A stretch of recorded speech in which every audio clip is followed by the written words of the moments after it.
সকলকে শুভ সকাল, সুন্দর আর একটা দিনের শুভেচ্ছা। আশা করি সকলে ভালো আছেন। আজকে আসলে জাতি রক্ষার জন্য কঠোরতা আসলে প্রয়োজন আছে কিনা এই বিষয় নিয়ে আলোচনা করব। এই বিষয় নিয়ে আলোচনা করার অনেকগুলো কারণ আছে। এর মধ্যে একটা কারণ হচ্ছে আমি মাতৃতান্ত্রিক সমাজে বিলং করি। তো আমার মেয়ে সন্তান দ্বারা আমার বংশ বৃদ্ধি পাবে এই ধারণা আছে, এই একটা। দ্বিতীয়ত হচ্ছে আমার স্বামী একবার যখন ভারতে যে হিন্দুরা খ্রিস্টানদের সাথে বাজে আচরণ করছিল, ওই একটা ইয়াতে আমরা দেখেছিলাম তাদেরকে মারছে, তাদের চার্চ ভেঙে দিচ্ছে, এইরকম অনেক কিছু যখন সামনে আসছিল, তখন ও বলতেছিল আসলে হিন্দু হিন্দুত্ব রাষ্ট্র তাদের এটা ধ্বংস হয়ে যাবে, এটা মনে করে ওরা এত কঠোর হচ্ছে, এই কথা বলছে। আবার আমাদের জাতিতেও কিছু লোক যারা খ্রিস্টান ছিল তারা আবার সাংসারিক ধর্মে ফিরে যাচ্ছে। তাদের ধারণা সাংসারিক ধর্ম করলে তাদের সেই আগের যে চেতনা, আগের যে জানা শোনা কাজ, সেগুলা যদি তারা ধরে রাখে, তারা যদি এটাতে ফিরে যায়, তবে সমাজ রক্ষা হবে বা তাদের জাতি রক্ষা হবে, না হলে আমাদের জাতি বিলুপ্ত হয়ে যাবে, এরকম একটা ধারণা। এরকম অনেক কিছু আরও বিষয় আছে যার কারণে আমি এই বিষয় নিয়ে আলোচনা করতে আসছি। আমাকে প্রায় ভয় দেখানো হয়, তোর পরে তো কোনো আর তোর বংশ থাকলো না। আর ছেলেরা কি জানি কয়, মায়েদের জন্য এত মমতা করে না। তো তোর জন্য যদি কেউ কাঁদে, তোর মেয়েই কাঁদবে, তাই আর একটা বাচ্চা নেও, তাহলে তোমার বংশ রক্ষা হলো, তোমার জন্য কাদার কেউ থাকলো। আসলে আমি চাই না আমার জন্য কেউ কাঁদুক, এক নাম্বার। দ্বিতীয়ত আমি আসলে কে যে আমার বংশ রেখে যেতে হবে, আবার তোর সম্পদ তাহলে অন্যরা খাবে। আসলে আমার সম্পদ আমার বাবা মা কষ্ট করে যা কিছু অর্জন করেছে আমাদের জন্য, আমরা যেন ভোগ করতে পারি এটার জন্য, বা আমাদের কোনো সমস্যা না হয় এটার জন্য, এরপরে অন্য কেউ ভোগ করবে। তো এর জন্য মেয়ে নেওয়া দরকার, এই যে কথা। আসলে আমি কে? আর আসলে কি এই জগতের সমস্ত কিছু বা এই যে আমাদের জন্য যা অর্জন করছে, এটা আমাদের? জাগতিক দৃষ্টিতে আমরা আমাদের যা প্রয়োজন, এর যে অতিরিক্ত যা কিছু প্রয়োজনের অতিরিক্ত, সমস্ত কিছুই মন্দতা থেকে জন্ম নেয়। অবশ্যই যেটা প্রয়োজন সেটার জন্য আমাদের করা দরকার।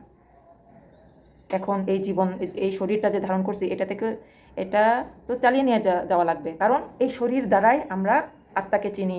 এই শরীরে আমি আসছি বলেই আমি যিশুকে গ্রহণ করতে পেরেছি, তাকে জানতে পেরেছি, পরম পিতার যে বিষয় সেগুলো আমার উপলব্ধি হয়েছে। তাই শরীরের মান্যতা অবশ্যই আছে।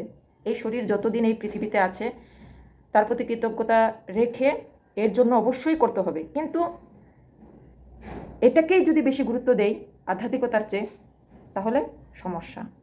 আর এর জন্যই এত হিংসা, এর জন্যই এত লোভ লালসা, এর জন্যই আসলে এত হানাহানি, এর জন্যই আরেকজনকে দেখতে পারি না। শুধুমাত্র যখনই আমরা আধ্যাত্মিক বিষয়কে ছোট করে শারীরিক বিষয়টাকে গুরুত্ব দিয়ে ফেলি, তখনই আমাদের জীবনে এত সমস্যা প্রকট হয়।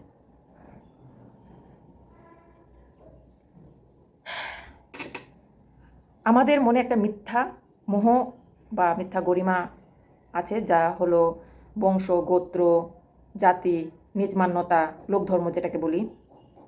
এই মোহ এতটাই তীব্র যে আমরা মনে করি এটা রক্ষা করা আমাদের দায়িত্ব, কর্তব্য এবং জীবন কার্য। এই কারণেই আমরা অন্যের প্রতি এতটা কঠোর হই, এমনকি অন্যের প্রাণ নিতেও দ্বিধাবোধ করি না। আসলে আমরা যেটা রক্ষা করতে চাচ্ছি, বংশ, জাতি, সংস্কৃতি, সংস্কার, ধর্ম, এগুলো আসলে কি? এগুলো আমরা একটু সংক্ষিপ্ত আকারে সমস্ত কিছু জানি। বংশ কি?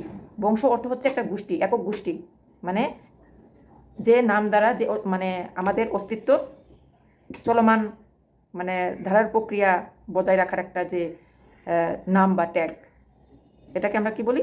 বংশ। জাতি কি? কয়েক ধরনের এইরকম বংশ মিলে যখন একই সাথে, একই ভাষায়, একই রকম সংস্কার সংস্কৃতি এবং একটা নির্দিষ্ট অঞ্চলের উপর ভিত্তি করে বসবাস করে, এইরকম জনগোষ্ঠী একটা জাতিতে নিজেদেরকে একটা জাতি হিসেবে দেখে। তারপর সংস্কৃতি কি? আপনার জন্ম, ভাষা, খাদ্যাভ্যাস, পোশাক, রীতি নীতি আপনার জাতিকে যে মানে রিপ্রেজেন্ট করে, যেসব এই যে যেগুলো বললাম, জন্ম, ভাষা, খাদ্য, এগুলো হচ্ছে সংস্কৃতি। আর সংস্কার হচ্ছে আপনার মানসিক গঠন, আপনার আচার ব্যবহার, আপনার পরিবার, আপনার সমাজ, আপনার রাষ্ট্রীয় ব্যবস্থা অনুযায়ী আপনার যে চিন্তা বা পরিধি, আচরণের পরিধি হয়, সেটা হচ্ছে সংস্কার। আর ধর্ম আসলে মানব বৈশিষ্ট্যের উচ্চতম স্তর, যেখানে করুণা, প্রেম, শান্তি, সুখ, আনন্দ এগুলো প্রাপ্ত করা যায়। এগুলো হচ্ছে ধর্ম। আসলে ধর্ম কোনো ব্যক্তির নাম কেন্দ্র করে গঠিত কোনো সংস্থা নয়।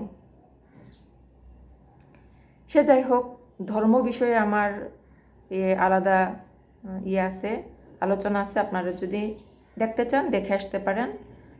তারপরে সংস্কার, সংস্কৃতি কিন্তু নিজে কোনো ধর্ম না। সংস্কৃতি আর সংস্কার হচ্ছে ব্যক্তি মানুষকে অলংকারকৃত করে, কোনো জাতিগোষ্ঠীকে অলংকারকৃত করে। আপনার জাতিতে সংস্কার, সংস্কৃতি, প্রথা সব কিছু আছে, কিন্তু ধর্ম নাই, তাহলে চক্ষুর পলকে সেই বংশ জাতি ধ্বংস হয়ে যেতে পারে। সদম, গোমরা, বেবিলন এর উদাহরণ আরও আছে, যে সিন্ধু সভ্যতা, গ্রিক সভ্যতা, মিশরীয় সভ্যতা এখন আছে, ধ্বংস হয়ে গেছে। আমরা যতই রক্ষা করতে চাই, যত উঁচু প্রাচীরই গড়ি রক্ষা করার জন্য, যদি ধর্ম না থাকে, আসলে এক রাত্রিতে ধ্বংস হয়ে যাবে। কিন্তু এই যে লোট ধর্ম রক্ষা করেছিল, তার ভিতরে ধর্ম ছিল, তাই সদম এক রাত্রিতে ধ্বংস হওয়ার সময় তার পরিবার রক্ষা পেয়েছিল। কিন্তু তার স্ত্রীর একটা মোহ ছিল যে এতদিন এখানে বাস করছি, এখানে আমার অনেক পরিচিত লোক আছে, এখানে আমার এই সম্পত্তি আছে, একটা মোহ। তাই একবার এরকম পিছন ফিরে তাকাইছে। আসলে এটা তো আমাদের বোঝানোর জন্য এইভাবে দেওয়া যে তাকাইছে। আসলে পিছনে ফিরে ফিরে তাকানোর অর্থ কী? এই যে যারা কী জানি বলে ওটাকে, সাংসারিক ধর্ম ছেড়ে যিশুকে বিশ্বাস করে যিশুর আদর্শে এসেছিল, তারা আবার সাংসারিক ধর্মে ফিরে গেছে, মানে পিছনে ফিরে তাকাইছে, এরকমভাবে আর কি। যারা পিছনে ফিরে তাকায় তারা পাথর হয়ে যায়। এই পাথর, ওই যে দেখতে যে পাথর দেখছি, সেই পাথরই শুধু মানসিক গঠনটা পাথর হয়ে যাবে, কঠিন হয়ে যাবে, কঠোর হয়ে যাবে। আর তারাই কিন্তু, তাদের দ্বারাই অধর্ম হয় বেশি।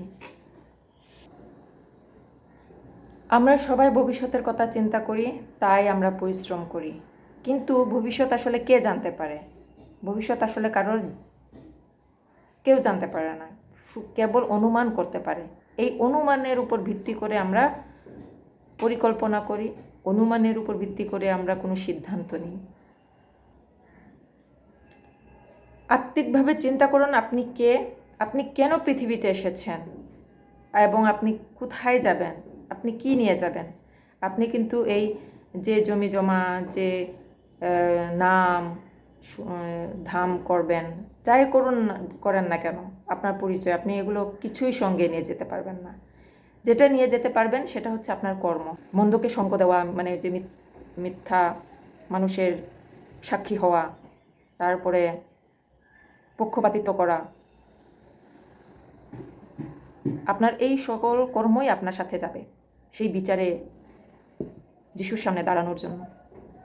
তাই এই আমার সম্পদ কে খাবে, এই আমাকে কে দেখবে, বা আরও অন্যান্য যে বিষয়, এইগুলো চিন্তা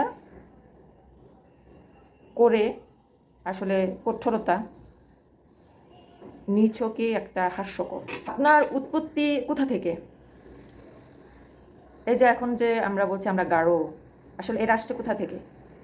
এর প্রথম যে বাপদাদার কাহিনী, কোথা থেকে, কোথায় এসে বংশ বিস্তার করেছ, কোথায় বাস করতেছ?